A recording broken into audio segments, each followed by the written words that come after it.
Hello YouTube, and welcome to my channel. I just wanted to show you a thing I've been working on.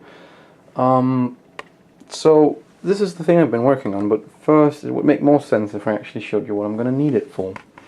So I have this monitor, and this monitor is it's from a car DVD set. So you had two of these, and one of them had a DVD player in here. But this second monitor, now I'll see if I can get there, just had an AV in. And that AV in had a tip ring sleeve connector, so you know, the 4-pole connectors, jack connectors. So I figured it's probably just a composite video. And therefore I opened it up and I threw in this cable, a composite cable, and I've been testing it with my Raspberry Pi running my 3D printer. So I modified that to have a composite input, and the reason I did that is because at LAN events I put up some servers quite often, and it's getting annoying having a big monitor like that's. Actually, I got that one before I started this. That's a tiny monitor that can actually fit up there. I have another big server there. But normally I would actually use one of my monitors over there for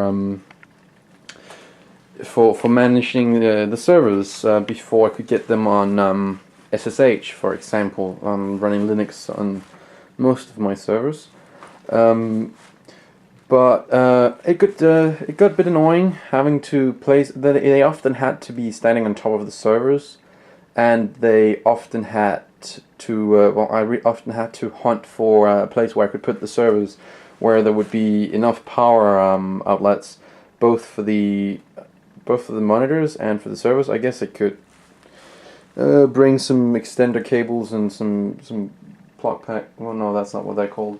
I don't know what they're called in English, but yeah, the things with multiple plugs from one plug.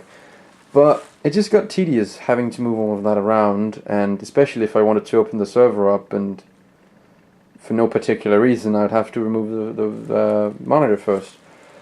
So I figured I'd want to make a handheld monitor, wireless data signal, and that's why I came up with this idea.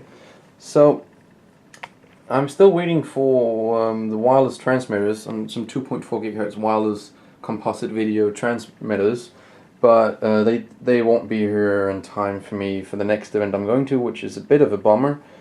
But I have all of the other parts, mostly, actually. I have this VGA, well, yeah, it says video to VGA, but it's actually the other way around. It's two versions.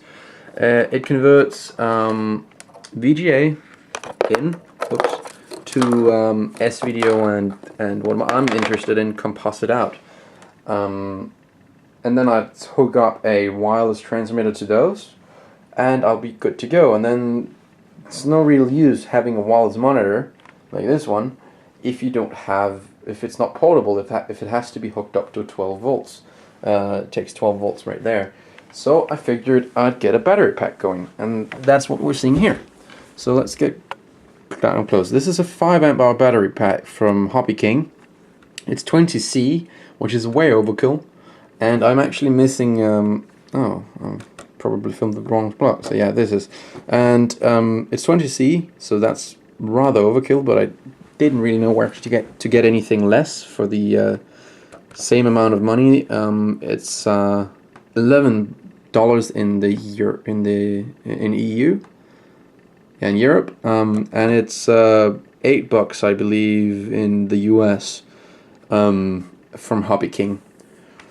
Then that goes from the battery here over to a voltage monitoring, well, just a little voltmeter there, but I use it to monitor the battery voltage because I'm still waiting for these single-cell lithium battery protection circuits for 4 amps. I know while this is a 5 amp hour 20C pack and can pull 100 amps continuously, that's not what I'm going to be using it for, so a protection circuit for 4 amp continuous is more than enough.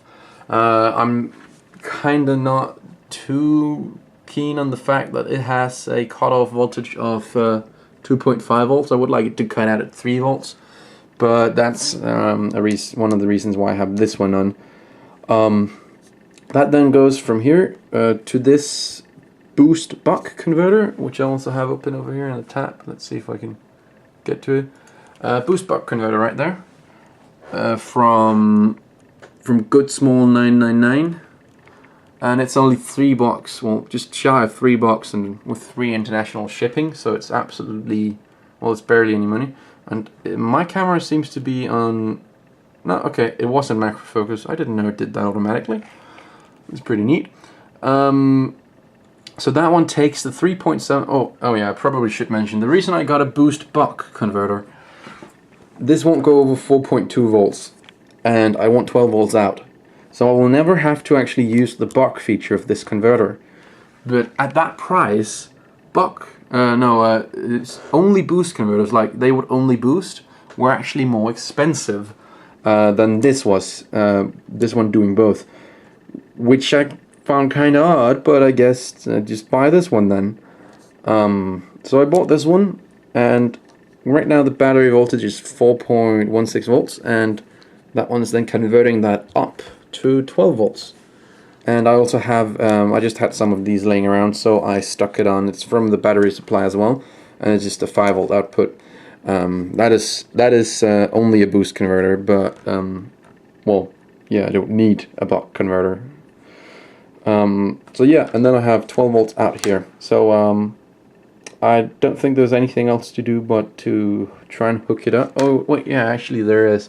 So these, yeah, I can show you where I got the battery monitors. I got it on an auction because auctions are a lot more fun, and I ended up paying, well, maybe a little bit more than I would have actually paid if I just bought them, but I don't know, auctions are a little bit fun. So here they are. Great description, and I'm sure. Just the voltmeter. And they do have a potentiometer in the back, 2.5 to 30 volts, by the way. They do have a potentiometer in the back to calibrate them, but they actually came calibrated. I mean, they actually correct when I used my, I think it was $100 meter. So it's really not a brand name meter. So yeah, it's $100, meaning it's a decent meter.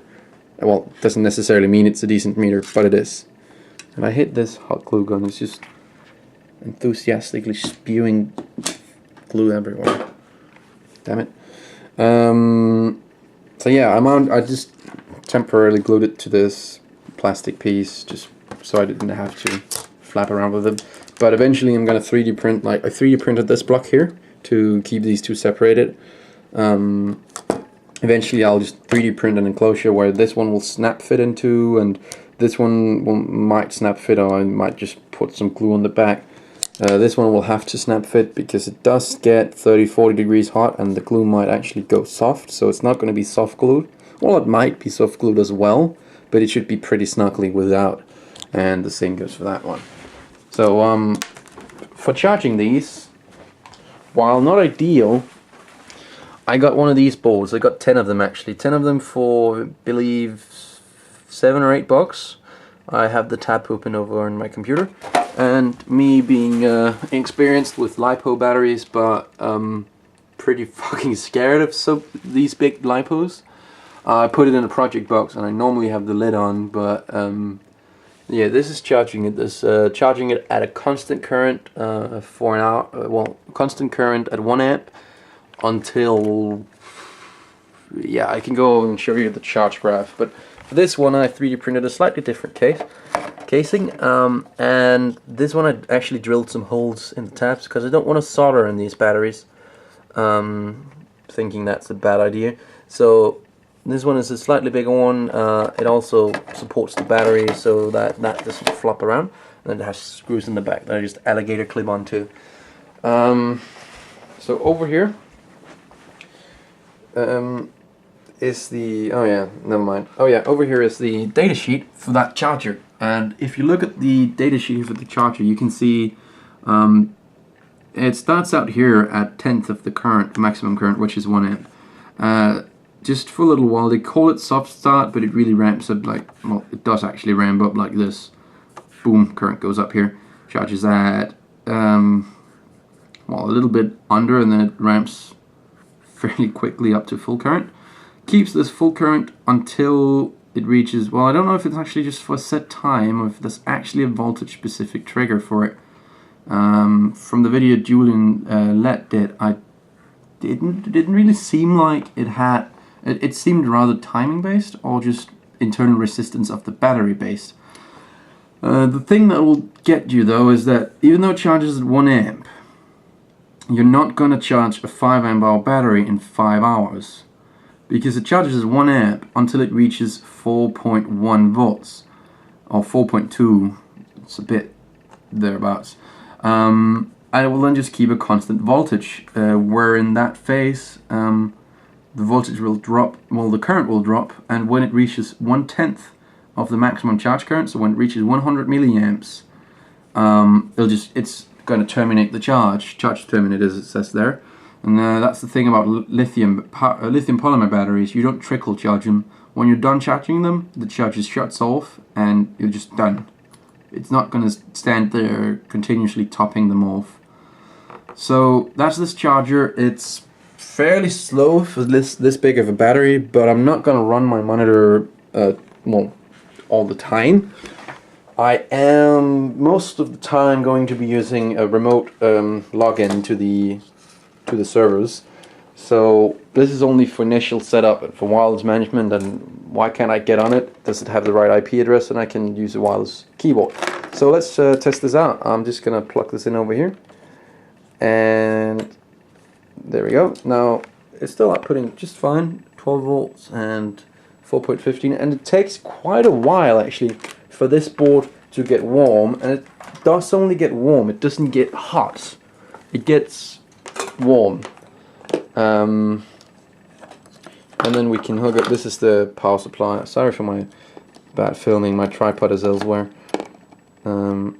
I have really shaky hands right now. I don't know why. So there we go. Hooking it up to the powering up the Raspberry Pi, and so now it's powering both the Raspberry Pi for my printer, and it's actually also powering the printer electronics up here because it's hooked up. And it's also powering this monitor here. Those two at 5 volts, and this one at 12 volts, and it works wonderfully. When this voltage here, when the battery voltage drops to around 3.8 volts, there's a noticeable but not loud at all whining coming from the coils on the DC to DC converter. That's just something to do with how the coils are and what resonant what happens to when they happen to resonate and stuff like that. But generally this works really well, and I should be able to, well, I'm only going to be powering this normally, might power something off of the 5 volt USB output, but I'm rarely going to be doing that. I just put it on there as an extra feature, but when I only run this, it will only draw about just shy of an amp to just over a couple of amps, depending on what's displayed on the display and what brightness I set it to. So this battery should hold for just shy of, well, it should actually hold for around 5 hours, because they claim it to be rated at its full C rating, so 5 amp hours at 100 amps continuous discharge. They promise that you will get the full rating at the rated C discharge rating, not just 1 amp or something like that. Actually at 20C. Well, I meant 1C, not 1 amp.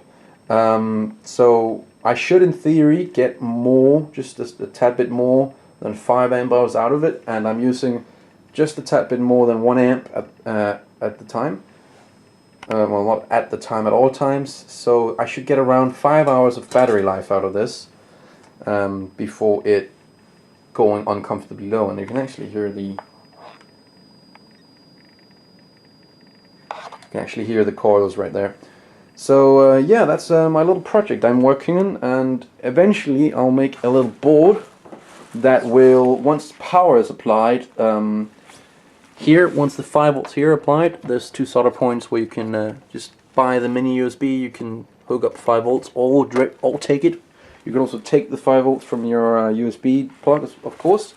So what I'll be doing is that when there's 5 volts plugged into here, the battery will be disconnected from the boost converter over there, and this one will charge the battery, and this 5 volts here will go directly to the boost converter, and that will power the 5 volt output. But currently I'm waiting for the boards to arrive, and when I get those I'm going to go out and buy some components.